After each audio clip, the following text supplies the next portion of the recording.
Bon week-end, na bino nyonso, surtout bino balandi pe fidélité na loyauté na bino na Samuel 13 télévision. Bolimbisi moke pour na retard to bandi na yango lelo ezaki indépendamment de notre bon vouloir ezaki un détail technique mais to kutani susu na libre débat ya mokolo ya lelo basango ezali penza ya tina mingi pe ya motu ya esengeli na bino ba kongomani boyeba vérité na mayo koleka na mboka pour que bokamata ba décision ya malamu na ba konzi bomoko. Tokofungola breaking news na biso to pe information na beaucoup se ya mokolo ya lelo esengeli bosimba te conseil des ministres ya mokolo ya lobby vendredi mokonzi ya mboka Félix Antoine Tshisekedi Tshilombo akamato be mokano apesi instruction na gouvernement ya république pour que ba faciliter penda société Pepsi ba s'installer na République démocratique du Congo yango ekopesa obe bilenge misala ya mibale na diplomatie déjà na Kinshasa mokolo ya lelo ya poso azali attendu secrétaire adjointe américaine ndeko Monica Medina azali koya déjà na Kinshasa pour des raisons diplomatiques na cadre ya coopération bilatérale entre République démocratique du Congo na pays ya Oncle Sam boyebi ete lelo déjà ba annoncé na ministre Kibasa yango penza mama na likambo tokobeta di solo lelo maetali dossier RAM babi dès le 1er mars yango ezali supprimer prélèvement wana ko salema de sous-souté ba pesi ba raison te e pour ça ki bango batia yango ba lobby ete ba landi obeko lela ya population pe ba recommandation ya ba élu o ba lobby esengeli ba supprimer yango parce que ezali légalité ba traçabilité nango ko poser obe moi problème yango pena to kobeta masolo na baninga bazali nanga tout autour ya plateau awa to kokipe ko sala tour na est pona boye ya Antonio Guterres ouais il ko assister ba victime ya Djougou boyebi massacre esayema ki kuna pratiquement 60 personnes ba kufaki bazaki massacré secrétaire général ya ONU akoya pour réconforter la population et na ngambu ya Djougou to ko beta li solo lelo na moko ya bayi de pesa zai nanga elongo awa ndeko Flori Bwatuka na pesio mbote pe boye imalamu mbote ndeko nono na pesio merci na ndengo betinga libakul su lelo po ba kongole bala nanga bipai bazwami mbote na ba kongomani nyonso bisika bazali mbote na ba ko débatera na plateau mbote nanga mingi particulièrement na mokonza mboka Félix Antoine Tshisekedi Tshilombo oyo azongisi industrie militaire oyo azongisi industrie militaire ça dit que l'armée en temps de paix basala bilanga basala babiloko batonga banzela tozongisi industrie militaire oyo za ko se manifester na ouverture ya ba ferme nyonso oyo ezaki ya ba soda na ba camp militaire na ba grande ville ba ferme belé fongwami et pas ba soda ba rolona bakolona pour que lobi babuka masangu nguba bamona moyen ko lesa population ndeko nono na PCP mbote na ba président cellulaire nyonso a ville à Kinshasa oyo basangani autour ya collectif ya UDPS on a parti na biso UDPS il était très important to sangana to solola total ndenge ni to ko accompagner hiérarchie parce que na kati sa parti tozaka na ba structure mibale ya minene tozana organe des nationaux na organe de base je crois qu'il fallait to sangana pour que tu bandeni à côté à maboko na bakonzi mais na linga ko signaler na général Kasongo lelo na 3h du matin babomi mutu na ipen babomi mutu na 3h du matin babomi na lesasi oye na avenue Allemagne croisement Nyoka et bandeli à Télécom bureau to la muki na tongo lelo to kuti bembe na butu babomaki na bato oyo to ko identifier bango te toza ko senga na général Kasongo ata lelo ngona baninga na la police ba renforcer sécurité na ngambo ya Télécom pe ba na Télécom balobi mai yango ndeko nono ezati ça fait plus de 15 ans yango régie des eaux azo pesa biso d'explication malamu te et pourtant tozali quartier oyo tozali localité oyo ezali à proximité na ba o bazana mai mais pour nani mai et comment kaipa na biso merci tozolo ka ba explication claire et pas ya régie des eaux merci Flori Bwatuka ba konzi ba yoki pe ba ko kamata penda mokano na lombango penza pona ko soulager ba population bazali na posa ya sécurité pe na posa ya mai ezali ba besoin primaire ndeko José Kaniki moko ya ba porte parole ya parti moko ya Union Sacrée RDT azali na biso longo ndeko José mbote pe boye malamu mbote ndeko nono merci beaucoup pour l'invitation na yo na libre débat CML 13 mbote na balandi nyonso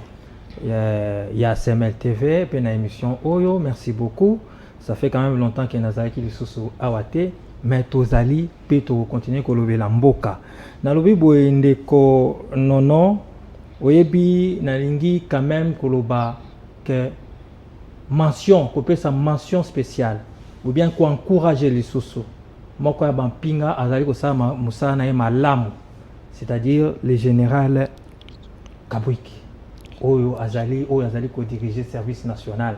D'ailleurs, Tata Mokonzi peut appeler ça qui est félicitations.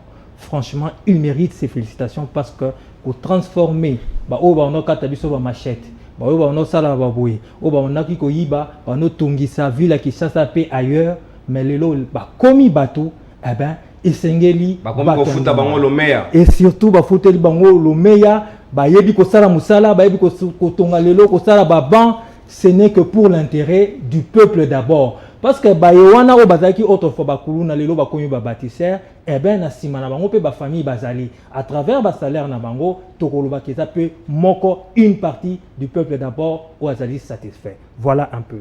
Merci beaucoup José Kaniki. Tozali pe na ndeko danu kefula o azali ko bundela peuple comme d'habitude ndeko danu mbote pe boye malamu na. Mbote ndeko mopanzi sango mbote na ba Kongomani banso bisika ba kolanda biso kande na lobito komesana.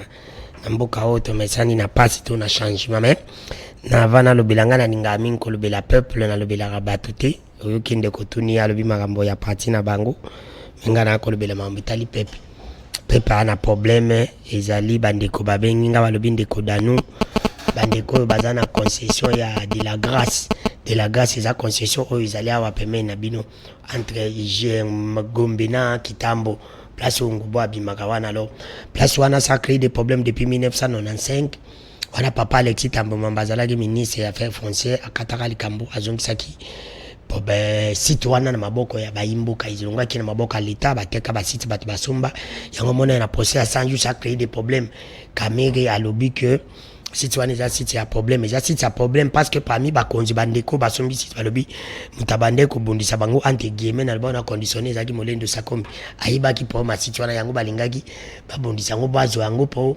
bateka loke batu musu basomba bandako wana plus de 250 maison za ya batu balingi babotola bango alors bakomela ki molendo sakombi bakomela ki ministre affaires foncières bakomeli premier ministre bakomeli na mikanda à l'appui balekizi ba mikanda ke baza nord bataka batu par rapport à mikanda bino pe botaki ba ona mikanda bolo ba ke baza nord te baza na illégalité alors basengi na mukonza mboka c'est comme si baloba ona kon mukonza mboka yebi makambo ala tezaka ba conseiller ya mukonza mboka na général mokaje na ba ministre ba ko incriminer ministre ya affaires foncières na ministre ya libanisme plus mobilu nana babi badingi bakota premier ministre na place wana parce que ngana zalaki wana na terrain pe na ko kitandeko place wana bandiko wana ba dépasser mbongo ndenge place wana ezali et j'ai vite compris que ba konzela biso ba mita mabe balinga ratio place kitoko etikala encore ba buleke na Gombe soki bazu yango po bateka ngonde balingi babengi soit déjà mondele moko apesa bango 8 millions po ba zongisa bato wana bato bakolo place wana alors c'est comme si que mukonza mboka ye msusa ibite ngana ibise bandeko balobi ke mukonza mboka azada na ba problème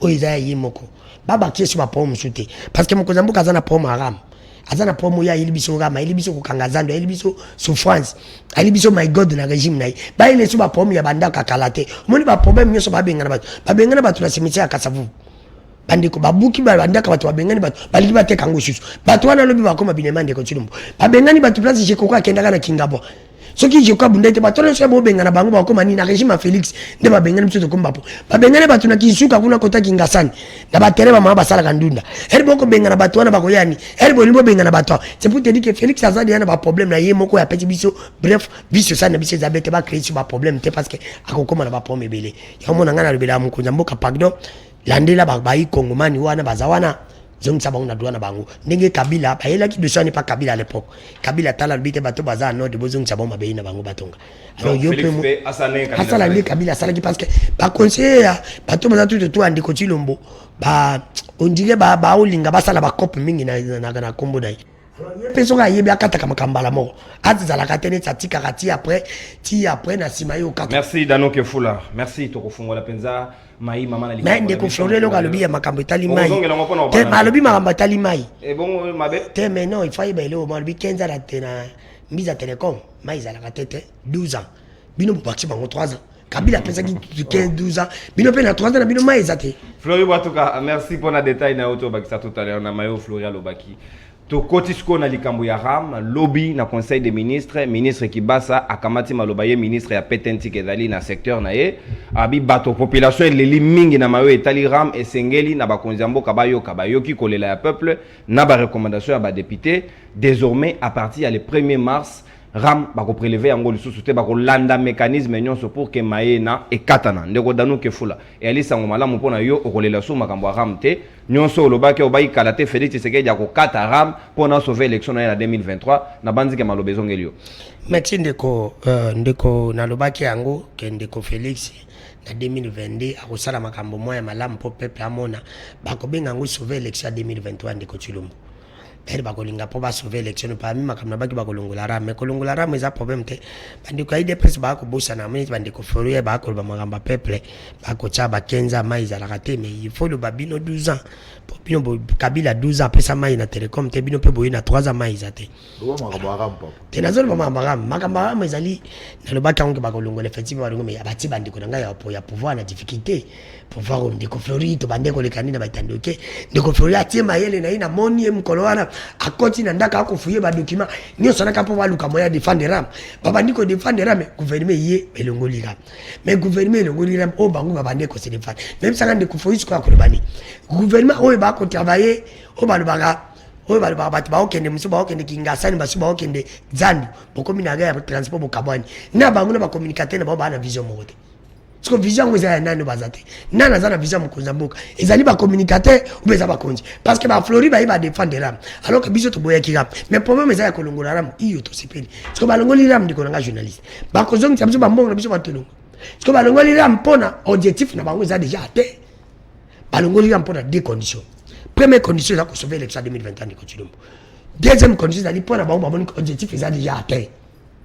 Oye sengeli mayo sengeli bazo biso na mbonga ramba si bazo biso yango baboni ke to longo na biso yango mais problème ezali est-ce que le kola balongo est-ce que ça pona kolela peuple te ce que ça pona kolela peuple depuis to bande kolela to lela déjà kalati to kolela lobby ce que nani na mitu pe mutu na ngai na rezonaka mutama ila mitu na ka mutu na biyano batanda ko bapesa biso ndeko na ngai nela longolela parce que elle ba na assemblée provinciale na assemblée nationale na sene bateli makira babenga ka ministre baba qui a la compétence la mamonte parce que compétence ya nani fa longo yaram parce que faut même savoir que compétence ya ram mbonga ram c'est pas nani parce que mbonga ram c'est pas mutu ya longoli parce que mutu longoli ga mango za nani parce que gouvernement bi ba mona mbongo na tena trésor public parce que mbonga ram ke ndaka ipa nani parce que mutu ya longoli ram depuis kala eto bande ko lila abande ko yokate pas longola et comme il est le long de longola c'est pour te dire que ndeko ngiza lukuta pour la tondi maye na bosolo pe bosimbo ke mutango wana oya longoli ram lelo oya zana mpifu pour nga baki mta longola ram ezaka ndeko Chilombo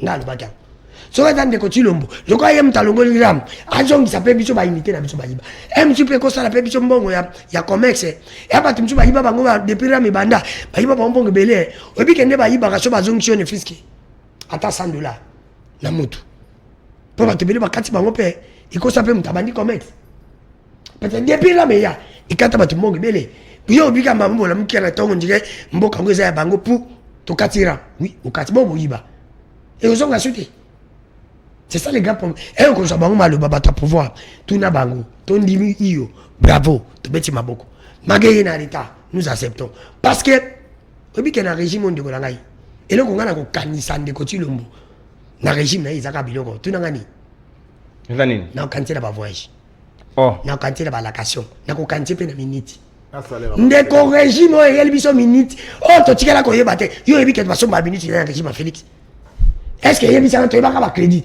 type Kabila bo mambo na régime to yeba ka minute mais régime ndeko Chilombo yeli biso minute donc il y a innovation Félix il y a innovation il y a mondialisation dans les mal contre régime il y a pas de valeur mais bon akosi yo ibenga no to sana mbokoto ba réseau ya kana mboko yibaka minute na contribution pona nini parce que n'intention ya kobanga koyiba batu babangi koyiba na musika yango ba changer système batie minute na kati ya régime na bon parce que régime na bon que ça que na régime na bino bozali na technologie ya koyiba merci technologie ya koyiba ndeko Flori Bwatuka population aleli est-ce que zaki penza ma ya technologie ya koyiba to ezali gouvernement aza na écoute ya population nda yoki kolela akamati mokano basi supprimer ram.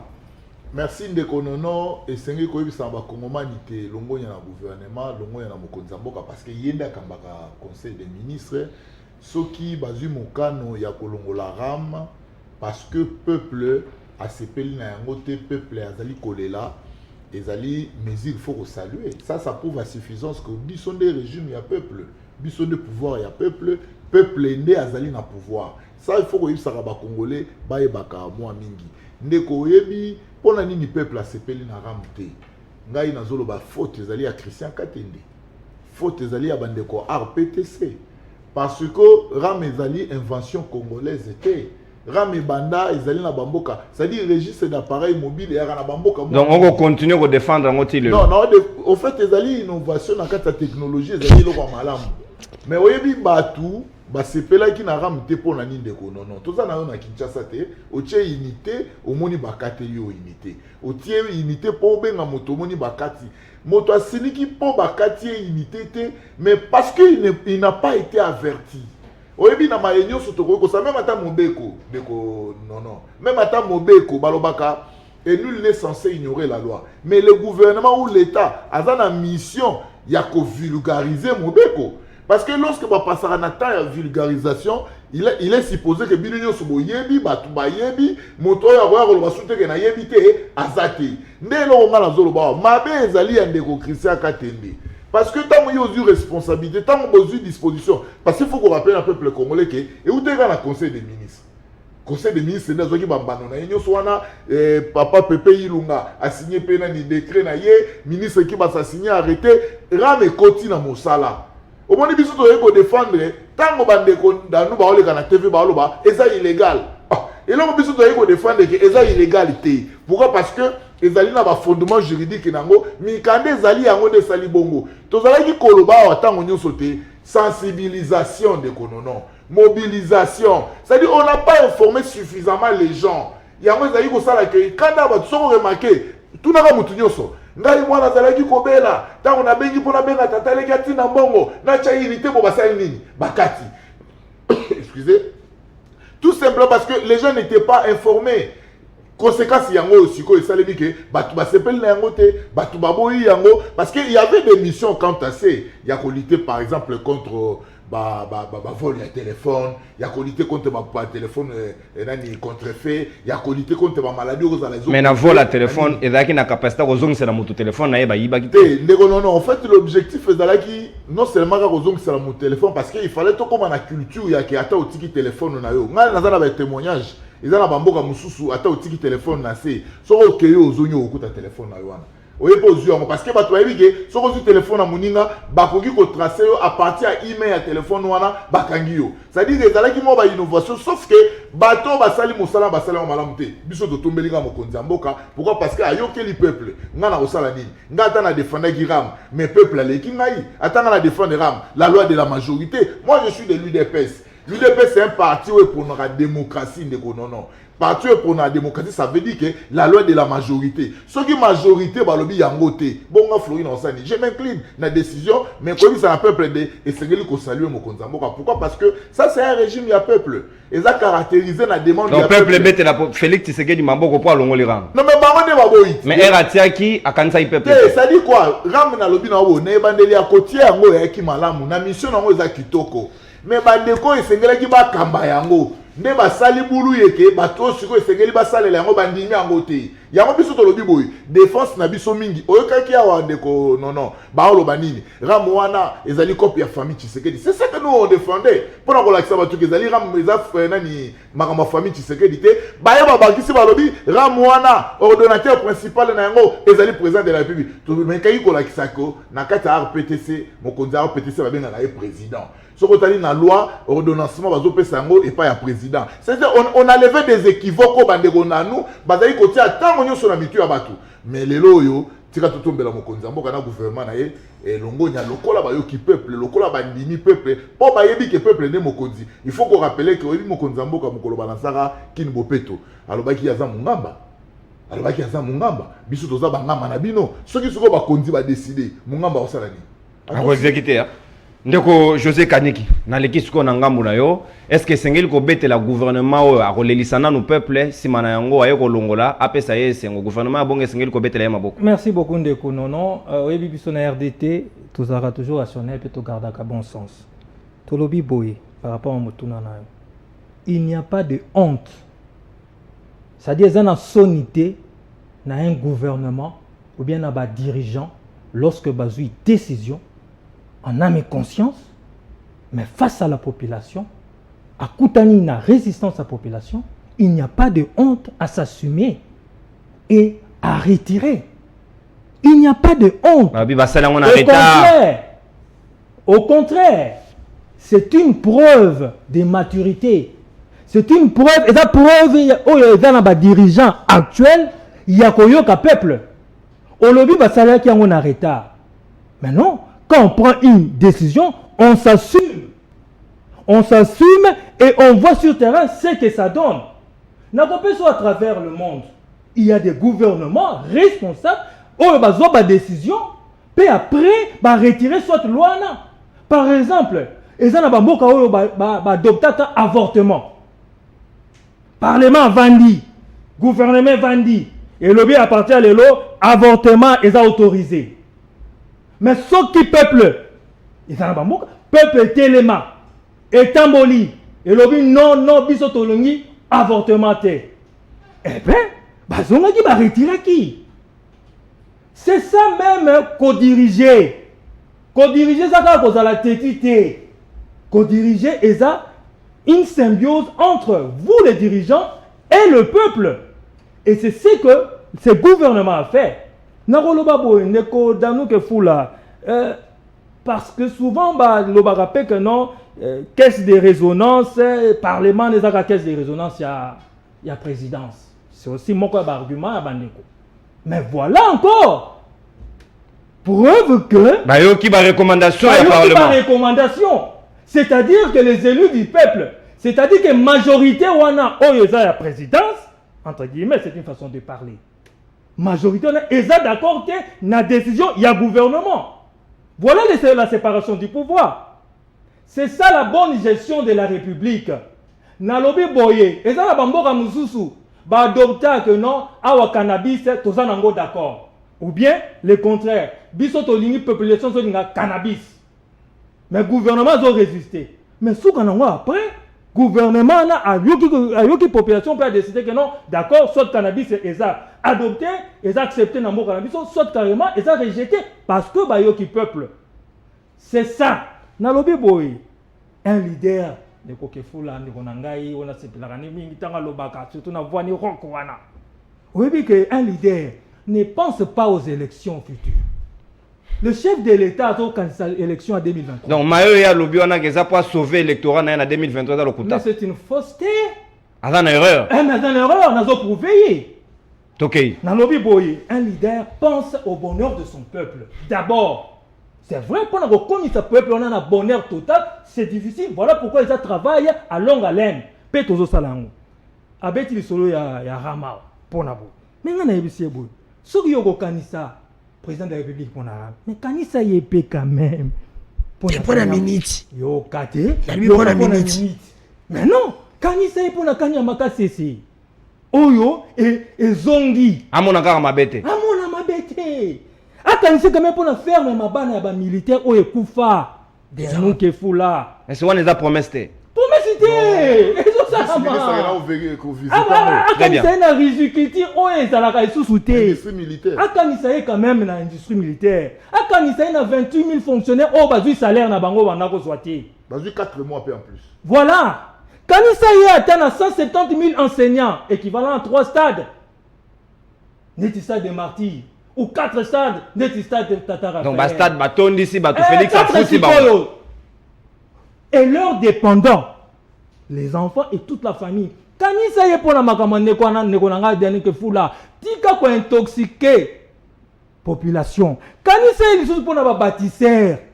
Kanisa est quand même pour na zongo et peli mwinda après 50 ans. On a encore détaillé bilan, on va décrire bilan na bino. On va décrire bilan union sacrée.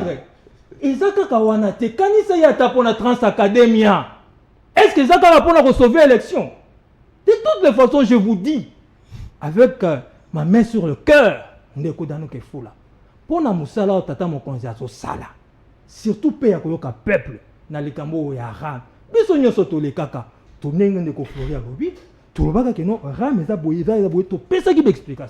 Mais ici, encore, à mettre à l'actif du chef de l'État, la clameur publique, oh bah Tshisekedi c'est baye nango. C'est-à-dire, ce que le peuple n'est pas d'accord, il est capable de dire et de faire pression sur son gouvernement. Kala Izarate, hein? Neko, les commandants, moi, à l'époque, peut pas retirer en haut. 30 ans passés, 20 ans passés. Mais yo toyoka wape kengwa loba toyoki peuple na nzela pe bazonga si. Oyebi susu loi électoral ndeko. La clameur publique. Lelo ils a accentué na domaine nyonso, na dossier nyonso, et ça il faut encore féliciter ces gouvernements. Quant au RAM, nous disons, parce que nous tous nous sommes congolais, nous avons subi ces préjudices-là. Yo pe bakata yo. Oh, mais oui.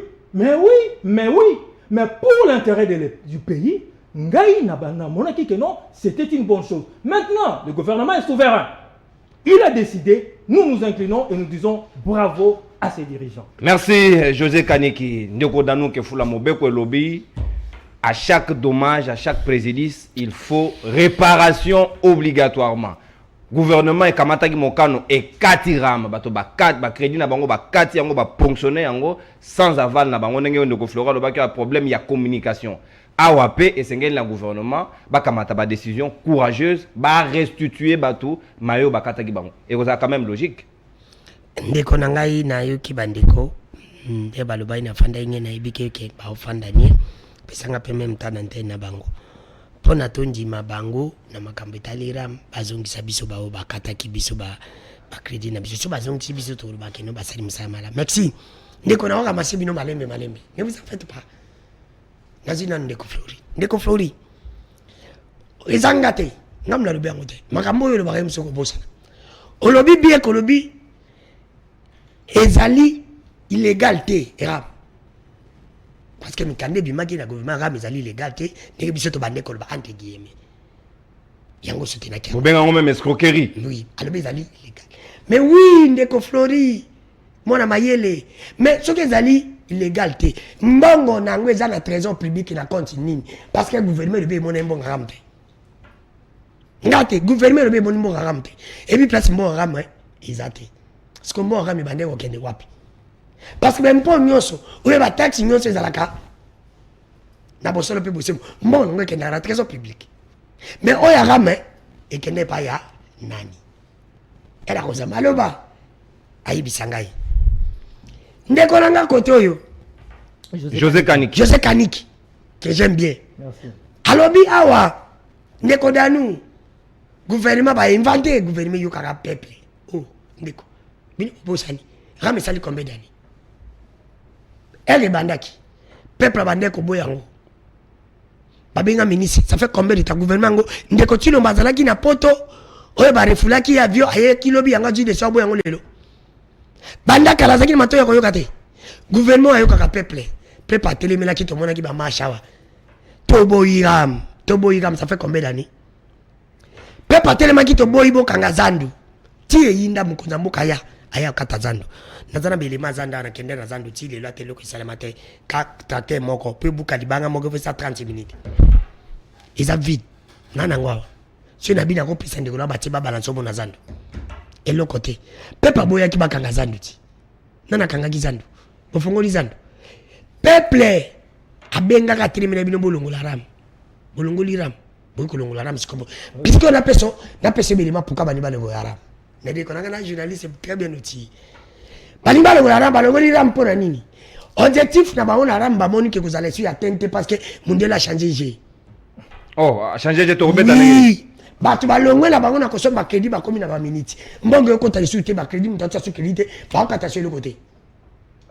Ndeko na ko biso makambo. Donc cop baby. Cop na bango e baby na ko biso ba kende ki na ba réseaux sociaux. Na ba réseaux ko de télécommunication ba bisa bango keno. Ba banda ko kata biso même ba minute. Bande ko na ba isi bango ba lobite. Toko iko kata ba minute te parce que minute zaneti mutu azana mbongo ni na porte-monnaie ba yiba ngote. Ezanti boko yipsa biso to yiba mbongo na poche mutu. On a vu son vrai. C'est que bangaba pour sa bouche. C'est que bah c'est rendu compte que non. Tous ont su son mbongo te. Il dit tout tikaram. Mbongo tous qui objectif la biso comme quand même maté. Ceux qui continuent à ramper pas que une biso. Ceux qui viennent continuer tous ont su son mbongo te tous zoaté. Tout kata na biso.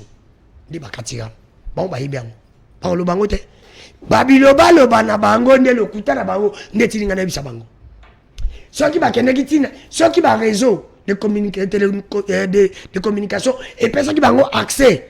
Il y a encore 4 minutes, il y a encore même pas mongo. Balingue basalango. Le gouvernement tout est permis par le peuple. On va ça l'intérêt là. Atako balongoli ne kodanu, ba yo kaka peuple té. Na pression exercice mon simple. Pour balon pour au sali lisumuti. Pour balimbi so lisumu pour sali. Izaka osenga pardon na ndako na ote. Kende pe pa moto c'est là qui lisumu yebisa yenda limbisa. Pour ton di mabango ke ba yo kaka peuple bandimi. Bazongi sa biso bambongo na biso. Ba yebi ndani bakata ka mutu na mutu. Ofani na téléphone ka betu ezongi. Ndeba bando sala ka tuer ki. Bako sa pe ka tuer ezongi. Mutu la mutakomona bolamu ya moto ndeko na ngai oyebi mabe o régime yo ko sala biso etini ngana raisonner tu nanga nini oyebi passe ngana mona ke pande ko Chilombo ezaneti parent biologique amona mwana na ye biologique ndenge nini a sala les passe oyebi Congo ezaneti parent ebota Félix et kolisa Kabila ou betangisa Kabila za mo enfant adoptif ou moi na ba bokoli na Congo ata sali ne para mabe et au sabisi de côté mais ndeko tino bazali moi na za biologique ako sala maman na ye mabe maman na ye zali Congo parce maman na za ko Kabila nana ngo adopter auta wapi mais Congo ante guillemets bangoti balobela biso Kabila zaki Rwandais Kabila zaki Ugandais bref nationalité ya Kabila zaki douteuse mabe o Kabila bando sabisi to bando bana wa mso mboka zaki ya yete. Mais ndeko Chilombo oya za Congolais de père et de mère ako sala maman na e Congo mabe tala pasi maman ko kufa pona mabe mwana na sali eska olimisa bonana mwana ngwe za ndeko Chilombo paso ya ko sala Congo mayo ya pesi Congo dans 3 ans ezali mayo Kabila pesa biso na 18 ans so mai Félix a pesi biso na 3 ans ezali mai Kabila pesa biso na 18 ans so Kabila pesi biso na 18 ans Félix a pesi biso na 3 ans so so to pesi Félix 18 ans ça combien de fois mabe. Si vous dites que ma bé and de Chilombo na régime na ezali mabe. Tala biloko bamba ko sabiso na régime na bango. Na ko bimisa bombe lema. On dit par lobby que ba bimisi 104 millions vigidé. Pour makambo mbongo élection na Seni. Écart ya 67 millions. Bango ba constitution ba lobby 37 millions. 37 millions. Parce que ce qui ba lobby Denis Kadima aza mutu ya IDPS intentionnellement. Ce qui lobby ministre de finance aza ministre IDPS. Ministre Mboka. Ministre Tikako. Elle c'est à la Guili. Ou a zaki ministre ya finance va bloquer mon commande ministre. Kabila tient mutu n'a pas bloqué.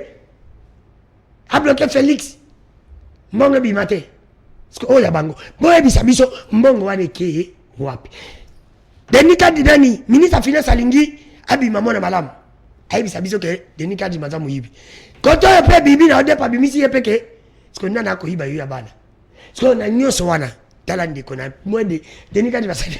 Olike na loba kango tabi elo comme malamu ko bimana mnonga Denis Kadima bezaka mbote. Oh. Je te dis parce que je te dis elo comme malamu e bimi na régime na ja na régime na bango o ya malamu ngana epso na kancha bango zaka voyage.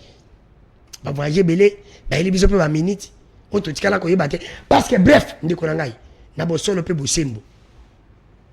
Elle Denis Kadima lobi ke azimbongo te oyoki mutu bonga legubi ba lokuta elle on départ bi ke bimisa 4 millions ni de nani Denis comment on appelle ça ministre Nicolas Kazadi alobi te za lokuta pour mes régime mes amis ce qui ngande ko na sala cop o chité wana na chité ce na sala cop na yo na yi ce qui na se retrouver te na bimisi na posa. Ce qui n'a se retrouvé, il est qui? C'est pour moi ça régime moko ya ba cop. Ba ça ba cop na mboka. Mabe là-bas. Merci beaucoup Danou Kefula wana obeza ima kanisi na yo ndeko Flori na moni oko infraction te constitution pesi motonyo son dingisa ya ko kanisa publiquement za infraction te ndeko Flori batuka na moni okomi suffisamment awa et kozala quand même logique bazongi seli moto nyonso bakata ki crédit na ye amoni yango ezongi na téléphone na ye gouvernement ko sa musala malamu.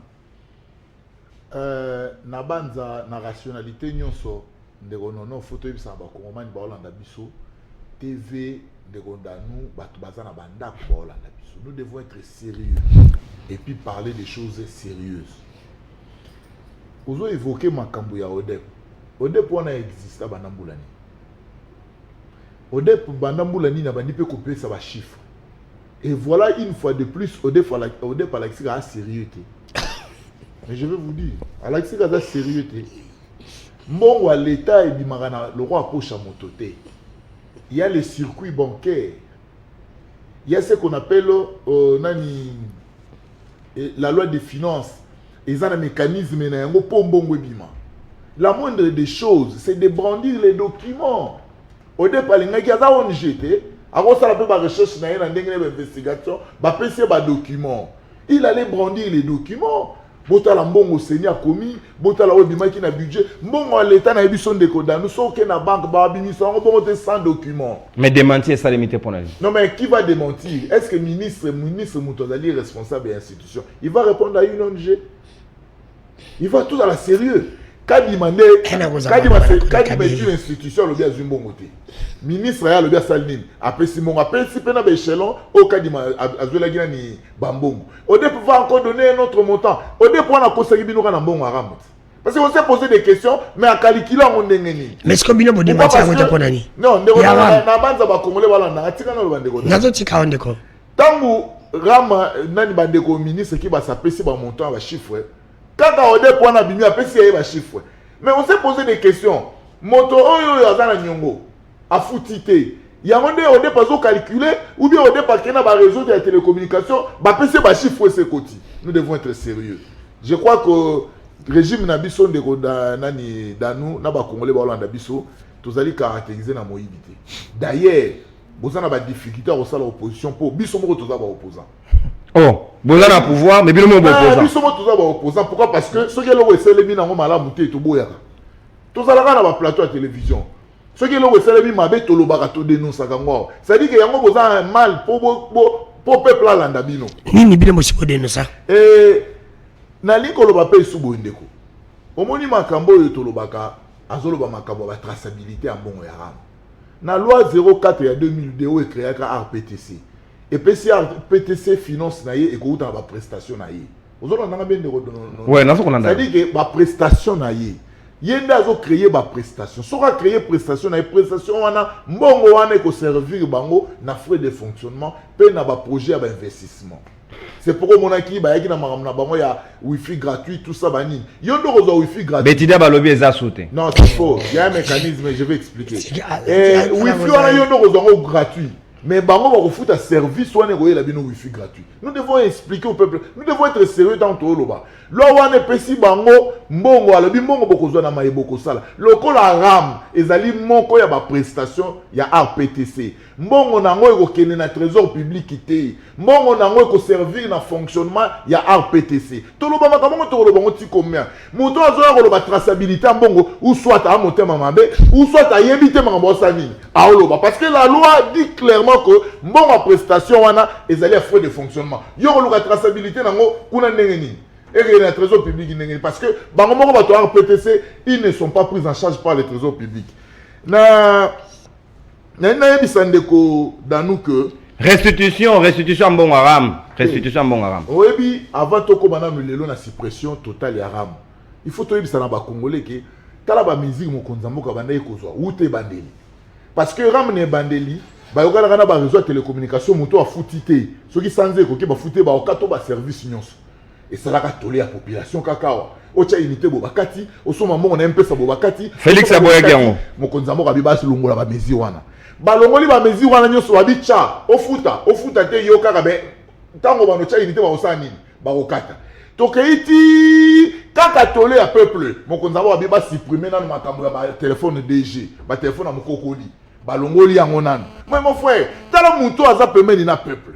Tala muto azali kolinga bonheur à peuple. Souka nanga lobi nini bolongola yango parce que mutu moko taza d'accord na yango bolongola yango. Mais en réalité en fait le lenga ya ram ezaki le lenga moko malamu. Makambo ya trace ya mbongo auto suto futi. Lokola gouvernement longoli yango. Gouvernement faut yoka na RPTC. Na ba réseau de télécommunication. Baluka moya ozongisela biso ba mbongo na biso.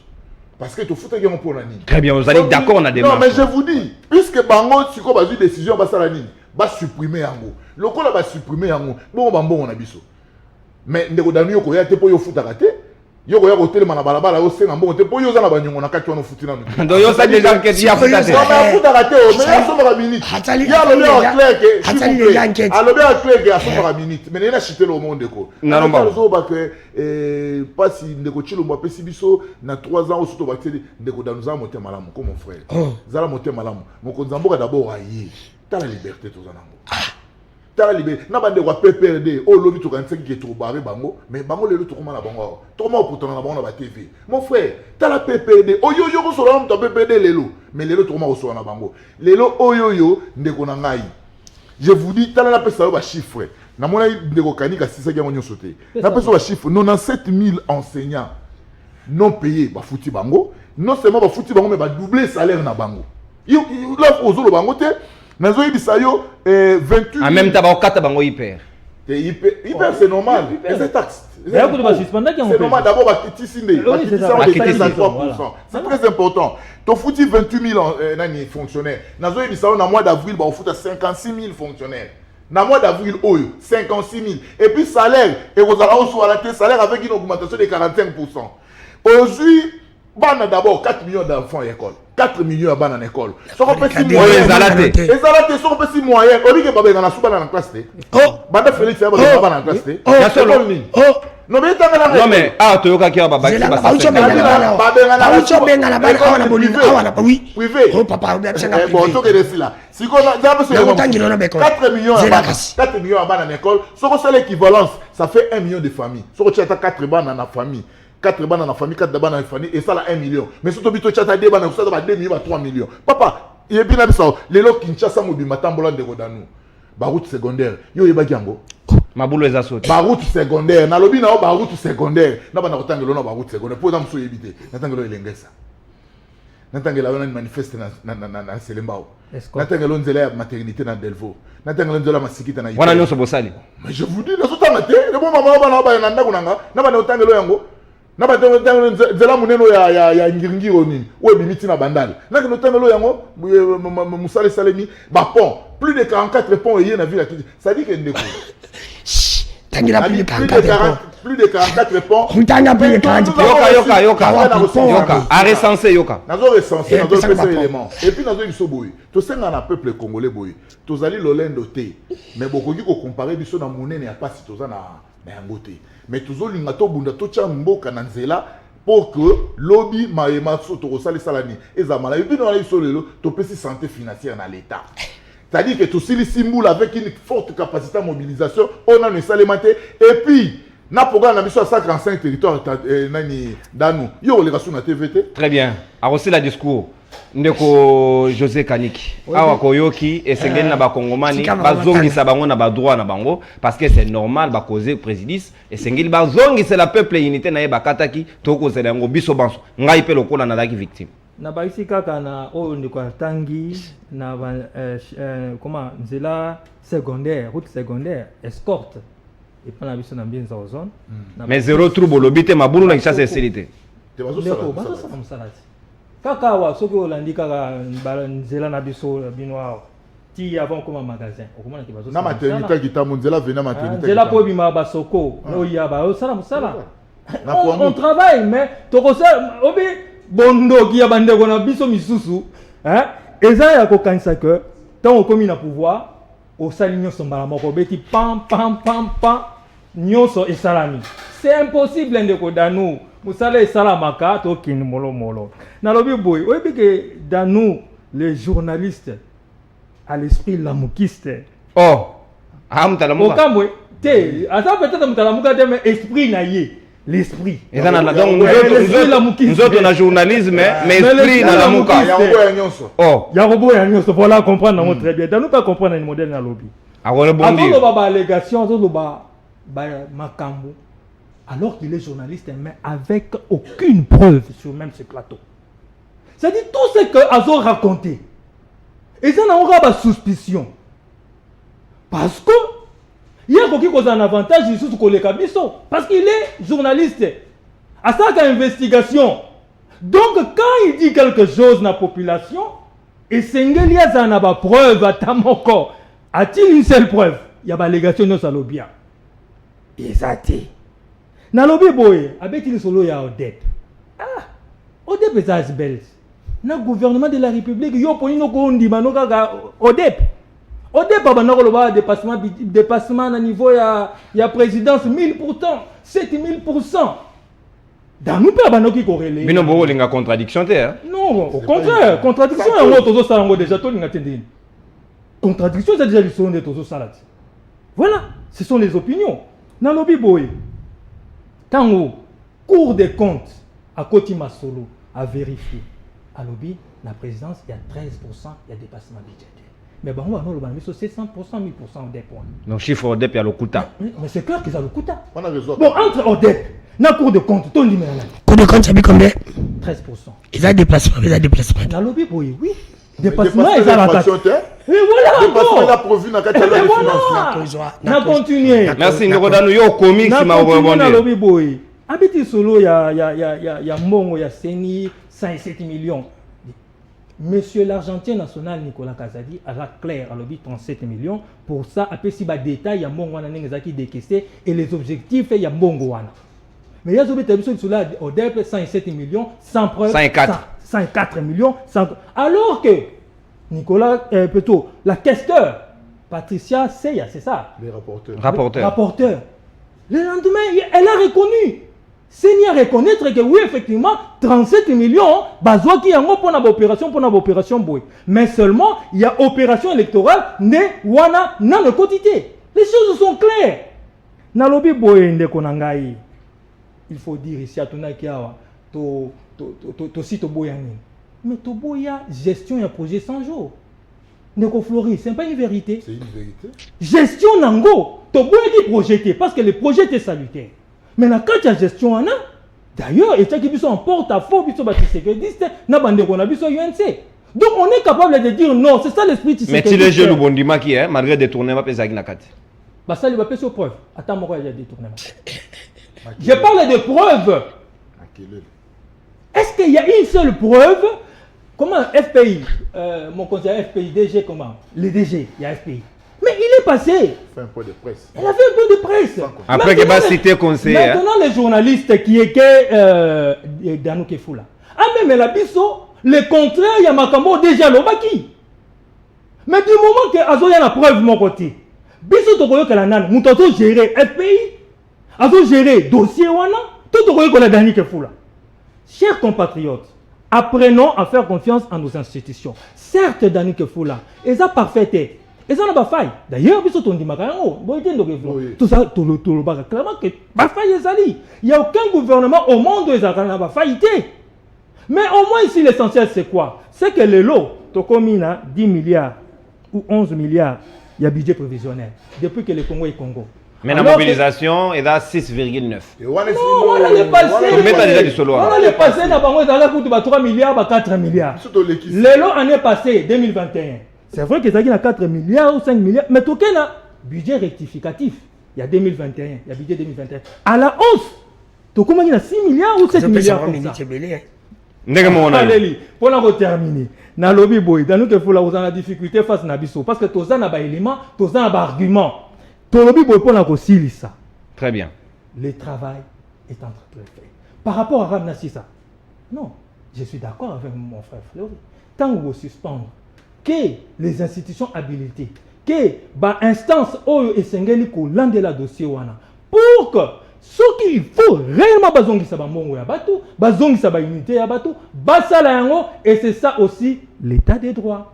C'est ça aussi l'état des droits. L'état des droits c'est aussi considérer les gens qu'on respecte les victimes au Badaki na massacre à Djougou et le deuxième sujet na biso beaucoup rebondir sur la première sujet tika na Maya Koloba na ndenge bonoté bino nyonso na Djougou boyebi que plus de 60 personnes Badaki massacrées ba bomaka bango na ba milice ya Kodeko mais gouvernement azaki presque indifférent na bango bakundi bango na fausse commune ba honorer bango te selon bango batayitu kuna ba kolela lobby Toyoki annonce Salemi que Antonio Guterres a kokita kuna bien mardi na territoire ya Djougou, secrétaire général ya ONU, pour apporter assistance na la population alors que le gouvernement en interne y a Salina no elo côté. Et ça dit que to mingi te pena banterema ya Batouana, gouverneur militaire Lubo ya Johnny Azaki sur place était batika administrateur des territoires. Beaucoup mon attaque ba payande bazo ko honorer les biso bibembe na biso mo gaza ki to côté.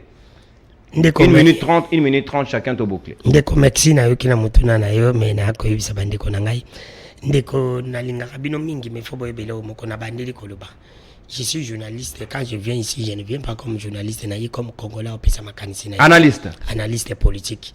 Là il faut bo linga koloba ngo mingi te. Koloba mingi alors je dis oh na ko yibisa nazo ke malembi.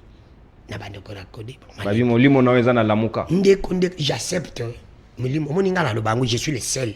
On a le question de Félix asali malamu na ko yembela na ko kumisa na okatsa mais au moins na ko ikozala Kisekedi c'est ndeko Tshilombo te ndeko Tshilombo ayoki comme ayoki si kombo ya papa Kisekedi Soni yebaka que non après avoir kolonga ya ndeko Tshilombo na pouvoir il dépêche ko bimana même so que Palou même so que PPRD kanga makamba lelo na ebiso ndeko na kepa ndeko Fori vient au plateau ndeko Fori ayeko inventer démocratie. Ndeko Flori, je ne parle pas de la démocratie l'époque à Ndeko Tshilombo.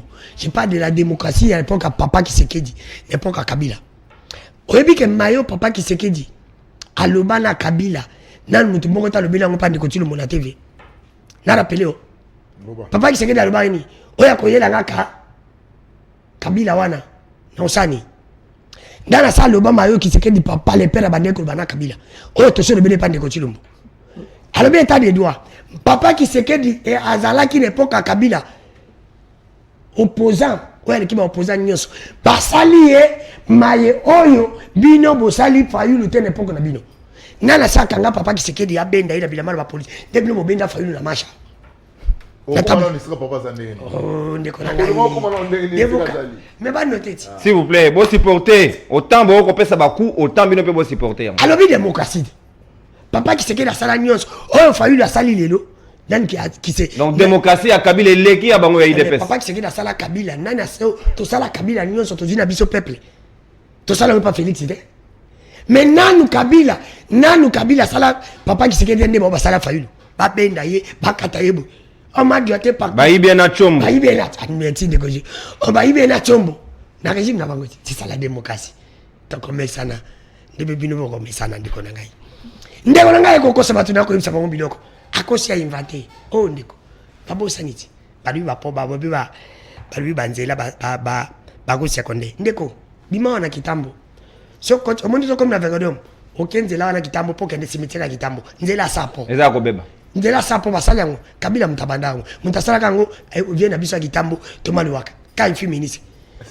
oui et si ndeko oui oh na peso ma projet oyebi je suis de kitambo omoni avenir ngakosa nako na mwanzo malembe avenir ngakosa ya kwa mtu mata projet on ezaki depuis Kabila zaki na pouvoir ba oh ndeko na ngai supporter ndeko Flori supporter na 1 minute 30 na ya suko koloba toke ndeko da otseka na 30 secondes ndeko de ndeko pa o protéger ngate na ko protéger yo ba ko yebisaka balobi pour be bref ndeko langa na zongeli ye ndeko José Kaniki vous parlez de la gratuité nalandi était à université na biso ya campus alobi l'époque ya Kabila un professeur touchait $2,000 l'époque là on va toucher $1,000 yango esali que oyo monike ti lelo bakela saison ngate ndeko na ngai o wana ezali avancement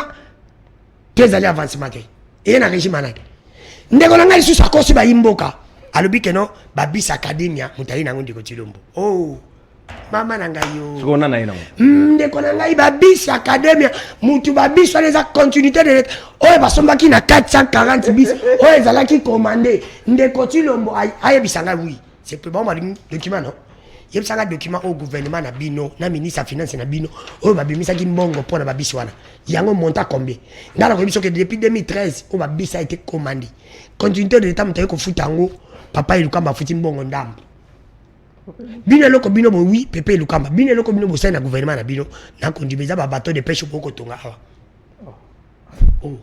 Oh ils allaient même avion. Ils ont continuité de l'état. Oh Kabila Faba Somba. On se compare de Olanga.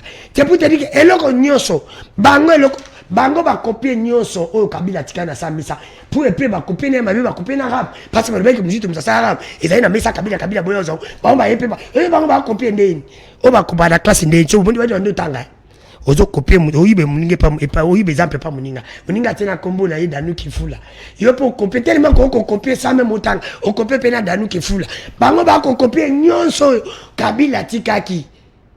C'est tellement que ma copie, on a copié na mabe, ma copie na mabe, ma copie na makababe ya baram, ma copie na ma continuité. Bango na projet na bango. Ba ibisa biso. Parmi les privés. Mbongo ba ma futi. Ndeko langa lobi awa. Na lomba odanu au débordé. Ndeko langa lobi ba ba lobi privé. Bo ibisa ngabo bimisi 37 millions.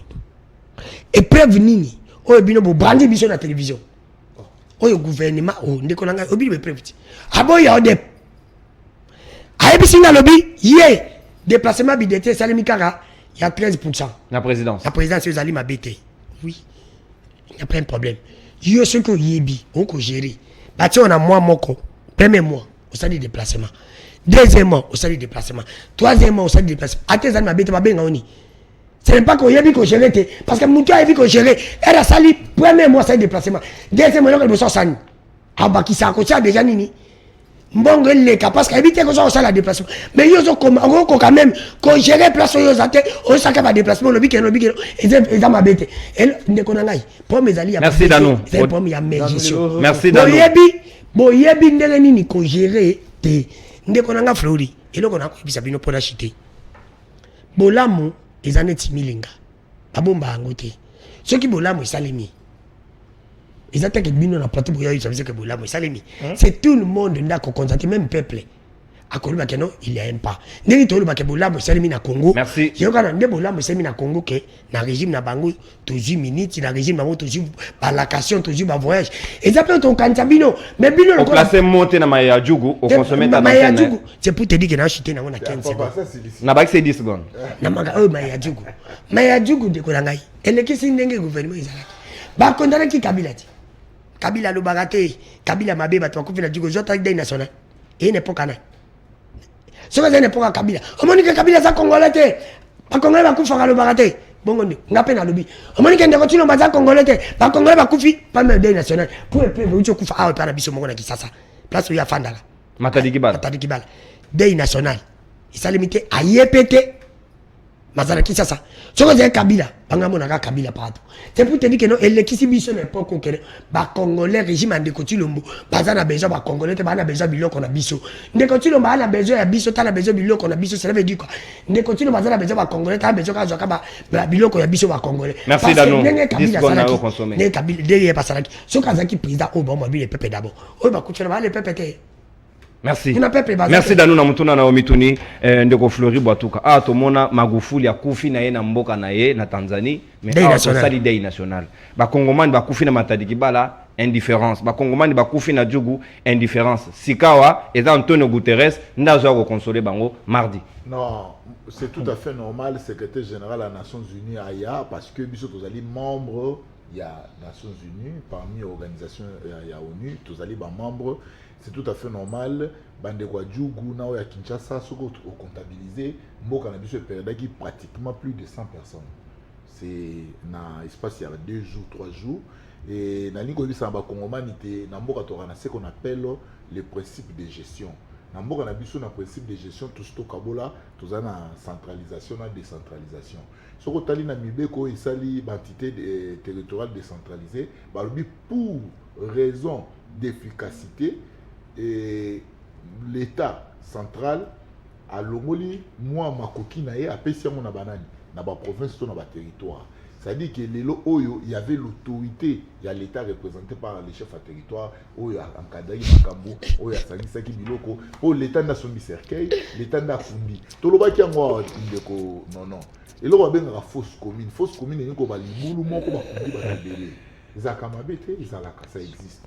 surtout na coin wana lokola ezana mambo ba guerre. Donc ils ont une force commune légale, une force commune illégale. Illégal ndeko kabila ndeko ça na butu na. Ah, il y a Félix ndé légal. Il y a des choses qu'on na moité, il y a kabila qui na butu après banquette ndé de découvrir que awa bakunda batu ebele, batu on peut ba uta wapi ba yebana te.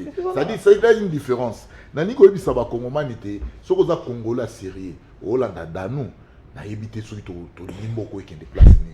Parce que au début dans comme ça la lokola ndeko non moni soki moto azo finga yo asko na likambo wa fingo te akomusko ko lokama ba lokuta po sani po finga yo c'est ça en fait dans nous et puis au moniteur les minutes abo sali na question tuna kié abani ko makambu a créé fondé na makambu na komba président Félix mais ko yebisa oboye au début ozota na kombo wa Fayulu ndeko Fayulu d'abord s'il vous plaît d'abord Fayulu est-ce que vous avez mis le régime wapi yo le beta de 2 ans ndeka lobi chombo namba bozo msaki chombo dai tika ngala silisa Fayulu mtu alukuta biso sona ba image nenge Fayulu yepe mtu alukuta s'il vous plaît kasi bino moko bongo bapene bongo bapene José Kaniki bongo bapene nana tomola pena papa Tshisekedi nana tomola pena Danu azana droit protection yo za suna malobate sika Florida continue Florida toke Fayulu alo mana faden auza keti njili pour que ça marche état de droit mutu pa kipe na nzela azate mutu a déranger azate na mutu tomola papa Tshisekedi d'abord olongwa nengwa te na limité TV lego salemate et puis Fayulu yo soko tali image wana bien de non tala image wana malamu Fayulu akiti na mutuka na ndenge batindike na ndenge bazongise attaquer place nini ba yibaki place nini moto lukuta et politicien à Trump na wana azako kosa pena yeko yebisa le romoko oyebi kondo Etienne Tshisekedi soko zotanga c'est la personne le Congolais le plus humilié na kati ya mboko pour na nini pour na ba combat état de droit po yo lo balelo ndeko non oyebi azolo bake nani asalaki Tshisekedi na tango wana ma Félix asali Fayulu papa oyebi makama benga résidence surveillée kondo Tshisekedi abimaka Kabila wana yo tout encore obi combien de fois yo ba côté résidence surveillée non na lobi na yo biso to gena yo biso mo to sa sécurité yo ka mona Danu yo na ba marche na biso IDPS papa po yo comme sika kondo Tshisekedi dazali mais Fayulu vous comparer Fayulu ata otindi police mais po yo comme biso ba combattant to ndi maswati mfese zonga mais papa zonga na ndako il faut pas comme mabilo wana ça dit que le bana pour mon organisation d'abord bah tu peux basater mon faut tant dans la ville alors Gombe ti quartier 3 c'est pour dire que est-ce que démocratie dépend de la bateau c'est pour dire quoi ce qui police a commencé à niveau Fayulu les police a négocié na Fayulu pourquoi parce que ils ont une faible mobilisation bateau autour de Fayulu basalité mais na ibiso kene ko tuna bateau belo wa benga résidence surveillée tout na bateau ce ko yeba kité dans nous en air azaki na kasho demi apa na kitambo azaki na kasho tuna batu boni bazaki na police boni bakufa na régime wana mais la raison ne José Kaniki to comme pratiquement la merci na lomba bena maetali Djougou Antonio Guterres azali attendi mardi na territoire ya Djougou pour assistance na rappeler kaka na ndeko na ngai que Tshisekedi asaka quand même ceux qui 2 ans ou 3 ans il y a résidence surveillée. Tout le monde a été. Na rappelé les sous. Oui, c'est normal parce que je vais quitter. On a continué dans lobby boy. Nous avons la gratuité de l'enseignement, ils en a cité, ils en a EPST. Là, tu es dit. Mais non, parce qu'au petit exemple, il y a que non par rapport à la gratuité, mais aucun malheur on a EPST. Tu n'as pas bien. Tu les as rappelé. Il y a pas ça que tu n'as rappelé pour le bateau. Tu as pas de problème. Tu as rappelé caca. OK. Mais je ne comprends pas, monsieur Danou.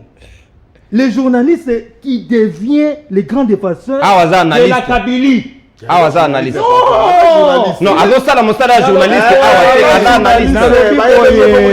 OK, merci Tokei. Comment est-ce qu'il y a ça dans l'investigation? Au moment où il y a ça dans l'investigation, biso ça s'il vous plaît Danou. Tokei. Il y a moins d'essentiel. Il y a ça dans l'investigation, biso ça dans l'investigation. Donc, il y a même un avantage que les gars biso par rapport à documents. Il me y a un document mon côté. Na continué na lobby boy. Na lobby boy. Moi j'étais na marche Oyo à l'époque na 90. Oyo Saddam Hussein de l'époque moi na Mobutu bayaka pour lever Etienne Tshisekedi. Et ça a terrible. Na continué par rapport à monsieur. Monsieur Fayulu a sali ba meeting na s'intéresse combien. À travers la République juste après au moniteur où ba pesa ba résultat mon mbo ka mutu moto. Mais il y a batika qui a ça qui est mobile, ça ba meeting qui ne le sait pas. Donc il y a démocratie. Mais la démocratie, c'est vrai, elle n'est pas encore parfaite. Nous sommes en train de construire. Mais, Nicolas, tu es Soukani. Mais on est Salagani. Nalobi boye, même Mais on est Salagani. Yenda yebi. Nalobi boye, même autant que Est-ce que je peux S'il vous plaît, s'il vous plaît, Danou. S'il vous plaît, Danou, Tokomi Nasuka. même aux États-Unis, même en France, nous voyons des policiers Tu vois. qui s'en prennent à ceux-là qui marchent pour n'envoyer pas qu'on recadrer tout ça à Sokini. On a continué par rapport à Nini, pour la Djougou. l'État. Quand même, le secrétaire général Yaoni Azoya, parce que déjà, il y a un agenda. Azoya Kagate pour na Djougou. Mais c'est vrai qu'il va profiter aussi de cette occasion pour aller à l'Est, comme, et ça, la me rappelle Bamba Lebele. Mais dans le Boy, il ne faut pas qu'on nous dise qu'il n'y avait pas une représentation de l'État. L'État congolais n'est pas représenté qu'à la personne du chef de l'État. Sinon, le chef de l'État... En termes d'importance de l'événement. Attendez, je vous démontre que c'est impossible. À supposer, le même jour, dans Matadi Kiba, les mort Bazali. Na Djougou Makambo Bazali. Na Kouilou Malika mort Bazali. Le chef de l'État au Kenya. Il va se départager comment? Voilà pourquoi, à Rotinda, Premier ministre, dans Matadi Kibal, à Rotinda, administrateur du territoire, par exemple, dans Djougou ou bien le gouverneur, à Rotinda, dans Kouilou ou bien dans Kassai, Moutoumoussou, c'est ça même la bonne administration de l'État. Dans nous que fou la tilelo na qui journaliste na ye ya munene o azali nangwana azo quand que le chef de l'État voit à la partout azo municiante. Merci José Kaniki. Danou ke fula. Azo bachele o mongo par rapport à bango. Ndeko José Kaniki alobi. Ndeko José Kaniki alobi le mongo na sima lobi mais. Mais yo lobi likambo o teka mais wane bomingo so. Non. C'est pour te dire que ngai. Alobi que ndeko Tilombo akoko kende partout. Oui, on ne refuse pas. Il me sanga na Matadi Kibala. Merci. Il y avait le Premier ministre. Merci. S'il vous plaît, Toyo Kana. Toyo Kana. Modasu na malobate. Modasu na malobate. Merci. Merci Flori Batuka, s'il vous plaît. Danou. Toyo Kana, Flori. Micro est déjà désactivé. Micro est désactivé. Déjà micro est désactivé, s'il vous plaît. Tokomi Nasuka, s'il vous plaît. Toyo Kana, s'il vous plaît, Danou.